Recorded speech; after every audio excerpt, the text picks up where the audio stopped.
Hello guys, this is What About Nintendo. Today I'm here to compare the graphics of Pokemon Sword and Shield to Sun and Moon and Pokemon Let's Go, as well as just analyze the footage and tell you all the great graphical feature sets that are in this game. So let's get right on into it.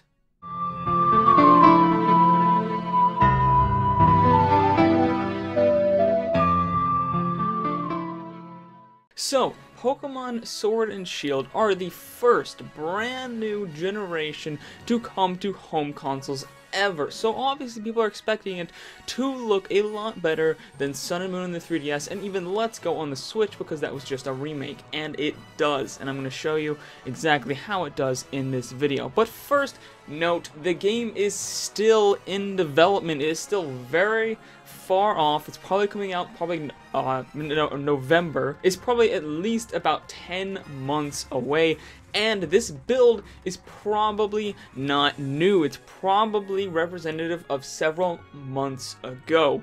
So keep in mind, this could get a lot better than it is now. Nintendo has been known to make games like Super Mario Odyssey and Splatoon 2, which ran at 720p when we first saw them, and then Splatoon 2 ran at a native 1080p, and then Mario Odyssey ran variable 900p. I'll put exactly what that is on screen right here. So it could very well look a lot better, have a lot more polish by the time it releases. There's still plenty of time for that, so don't worry if there's a little bit of graphical stuff you're like, I don't know about that. They may fix it.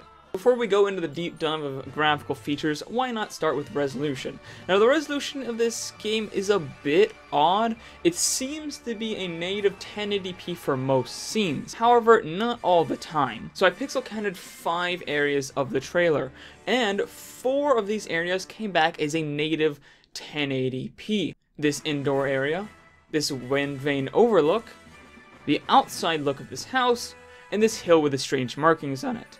But then I noticed an area of the trailer that looked noticeably blurrier and more pixelated than the rest of the trailer, and that is this London scene with the train coming over it.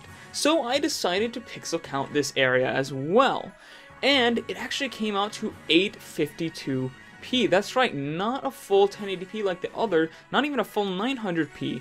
No, just barely below 900p at 852p. And I triple checked this just to make sure, because I was like, this is weird, maybe I did it wrong, maybe I didn't count right. No, I pixel counted multiple edges, I did it multiple times, and it always came out to 852p. So, I wanted to look at the other London area as well, the area where you're going over the bridge, and that was 852p as well. And it doesn't seem that any other part of the trailer is anything less than a native 1080p. So it's very weird. I don't know if this is like an older, the footage captured specifically for the London area is an older build of the game, or maybe at this point in time they're still working on that area, so maybe it's not up to a full 1080p yet, but it will release, or maybe it's just going to run at a lower resolution at release. It's very hard to say, but I imagine it will get a bump to native 1080p by the time it comes out, as literally every other area that I pixel counted was a native 1080p. For comparison, Pokemon Let's Go Pikachu and Eevee ran at a native 1080p as well, and Pokemon Sun and Moon ran at the native resolution of the 3DS 240p. Alright, so let's jump right on into the trailer breakdown. Right away in this first scene, we will notice some important details. First off, the sky.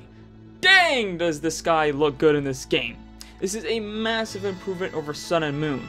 Gone are the extremely low-res white blobs, and instead we could have beautiful, high-resolution skybox with fantastic shading. Next thing I noticed was the textures on this path. Well, the textures in Sun and Moon had a very appealing, low-detailed look to them, at least, you know, comparatively for a 3DS game, almost as if they were painted, actually, in my opinion. Sword and Shield has a much more detailed and realistic approach to its textures. Same when comparing them to the very, very plain textures of Let's Go. However, the textures in this game aren't always the highest resolution, as you can see here, and the finer detail on it kind of betrays it in some ways. However, I do appreciate the texture's lack of lawn bias. Unlike in some games like Breath of the Wild, you don't see that really annoying line where textures load into higher resolution textures. It just seems to be, loaded in it pretty much all the time. Another thing you will likely notice throughout this entire trailer is the nice draw distance, with pretty much no noticeable pop-in. In fact, throughout the entirety of the trailer, I haven't seen any instances of distracting pop-in. It seems to be hidden very well. This, by the way, if you're wondering exactly where this is on the map, it seems to take place right here at the bottom of the map. The next scene showcases a zoom in of a wind vane and gives us a look at the excellent depth of field effect seen throughout the trailer. It seems to be of a very high quality version of the effect and looks beautiful. We can also see a close-up of some of the textures used for the roof and buildings, which hold up very well and are much more detailed than anything we saw in Sun and Moon or Let's Go, which was pretty much just very plain colors. In this next scene, we see yet another example of the great draw distance of the game, as well as the excellent bloom effect used generously by the developers. We also see a shop which sports a very different design from the other games, is much more detailed. Behind the shop is a large stadium-like building, but we'll get to that later. This actually takes place here on the map close to the middle. Next up, we see a zoom in on the character's house. However, we're going to see another bigger look in just a second, so let's start with the inside first.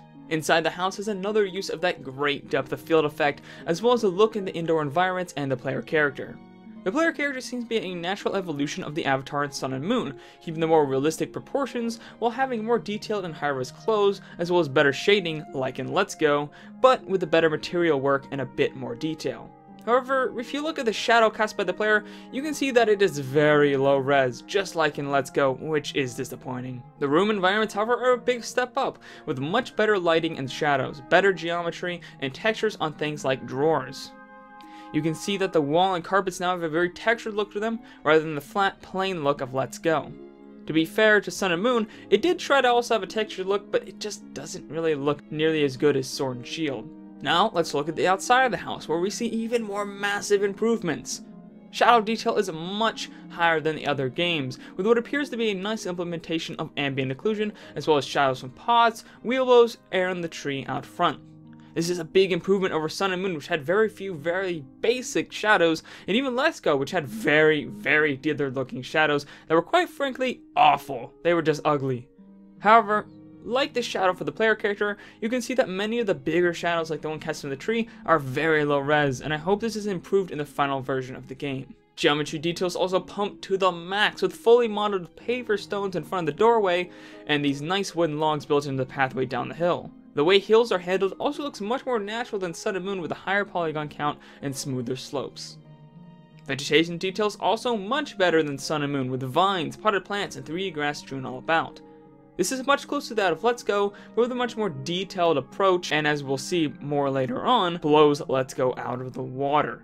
Speaking of water, we can see some in the next scene, and dang, it looked gorgeous! Sword and Shield ditches the cartoony look of the water in previous titles for a much more realistic take. The water ripples beautifully and even uses cube maps to fake reflections.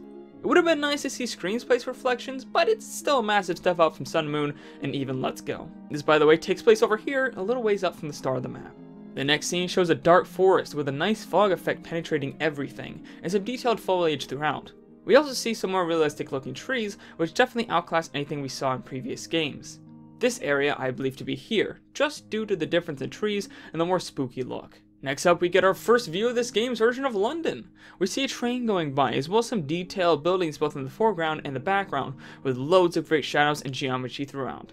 It's such a different environment that there's not really a direct comparison that can be made to previous games, but just by looking at buildings in Sun and Moon and Let's Go, you can see how much better these look in comparison. London, by the way, is right here on the map. Next up, we see that large stadium-like building from a while back, but this time it's much closer.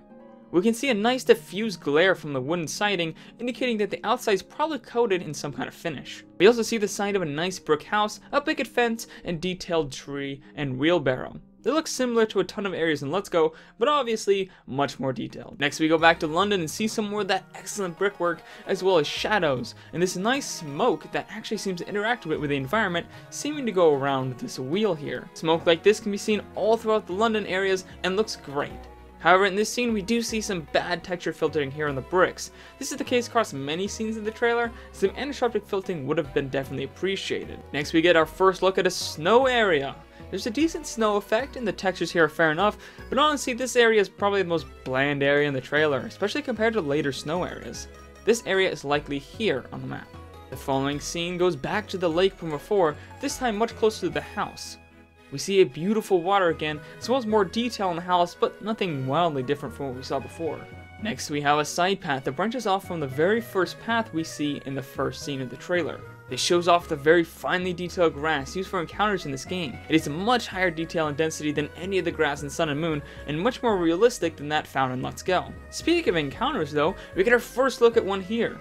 Yes, we do go back to the random encounters instead of the roaming Pokemon Let's Go, but we also go back to the battles of Sun and Moon, so that's a plus. The battle intro seems to be very similar to Sun and Moon, but loads up much quicker than that game, assuming that there are no cuts in the trailer. As for the battle arena itself, much like other games, it's not exactly where you were in the overworld, however it does seem to be much more accurate to the map than previous games. As you can see, the same sign is there in the same place, as well as the same buildings all where they should be, and behind you is even this very same patch of grass you were just in, just now there's a big arena-like space inside the area that didn't exist before. As for the backgrounds, there are some 3D model objects in the foreground, and even some buildings in the background, but mostly the background is comprised of a flat image. This is a nice jump, however, over Sun and Moon, almost everything was a flat image, with rare instances of a tree being modeled, and even Let's Go, which had much less models than RN Sword and Shield. We also get our first look at Pokemon in the screen, specifically Pikachu. Compared to Sun and Moon, Pikachu is much more shiny, has better shading, and seems to be more colorful, as well as having a higher resolution textures. However, the Sword and Shield Pokemon are actually closer to their Sun and Moon counterparts in Let's Go, having more of a cel-shaded simple look rather than the more realistically shaded of Let's Go, kind of making them look like toys in that game. We also see some effects from a basic move, which definitely have a more punchiness to them than Let's Go and Sun and Moon, with some nice bloom and simple particle effects. Next up, we go back to the ice area and see more of that gorgeous water, this time with massive icy cliffs in the background. However, this showcases a massive problem with the cube maps used for reflections. They completely ignore the rocks here in the water, which would be blocking the reflection of the cliffs with their own. This likely happens here on the map. Then the trainer throws a Pokeball at this fish Pokemon, which leads to it falling to the ground. However, at a different ice location, then shifting back to the foggy forest before doing the catch animation all the way back at the refilled area. Next, we go back once more to the lake area, this time, however, encountering a trainer. The trainer encounter animation is closer to Let's Go than Sun and Moon, however this time it's a bit more flashy.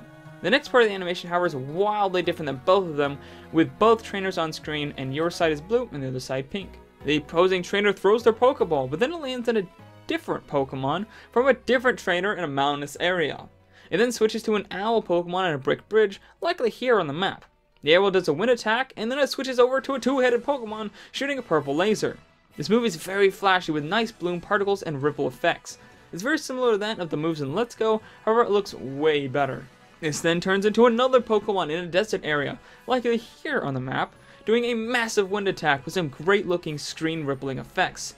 This transfers to yet again another Pokemon, this time a whale-like one doing a water move. It looks great with some nice particles. It then changes for the final time to Lucario doing a very flashy punch move. This move is very impressive looking with particle effects, motion blur, and dust being kicked up. Next up, we're back inside with what I assume is the player's house, this time in the living room.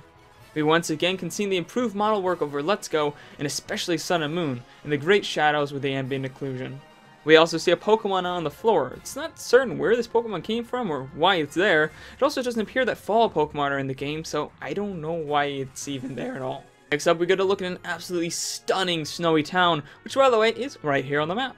We can see a food stand in the background with some nicely modeled condiment containers. By the fountain, we can see some nice fog spilling out in the environment. There's also some snow gathering on the buildings with a pretty bloom effect coming off of it. Speaking of pretty bloom effects, we can see a ton of it in the Crystal Caverns in the next scene. There are actually some Crystal Caverns in Let's Go, but these blow it out of the freaking water.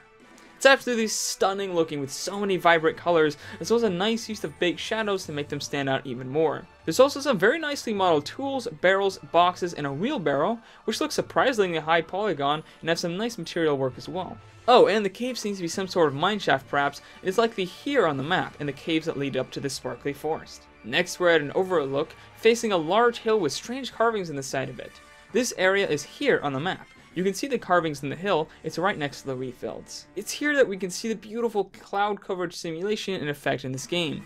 This was present in Let's Go, but it's much more impressive here, just due to the fact that it's more open and varied environment, allowing for bigger clouds and a more obvious effect. We also get to see the point where trees stop being 3D modeled and are instead flat images, but they look nice enough in the distance. Next, we see the player character back in the snowy area, and we get a closer look at the houses and the beautiful bloom effect coming off of the snow. However, the camera revolves around the player, the scenery changes to the cavern area, and then to the female player character inside a library. In here, we can see once again the great shadow work of this game, with shadows in and around the books and under the staircase, as well as the nice book models which are much more detailed and varied than either Sun and Moon or Let's Go. The camera then pans more, and we can see the library is most likely actually inside the house next to the lake we saw so much of in the trailer. The final scene in the game shows the player character dressed up in sports gear, walking into a stadium. This is likely the stadium from the wheat field area, as the same symbol that was on the door of the stadium is on the arm of the player costume. However, the symbol is very low resolution. This is also likely the same stadium where the Lucario was fighting. This scene shows off some nice depth of field and bloom lighting, as well as an oddly more detailed and high resolution player shadow than we saw in any of the other scenes in the trailer. So yeah guys, that's it though for the trailer breakdown of this game and the comparisons to Let's Go and Sun and Moon.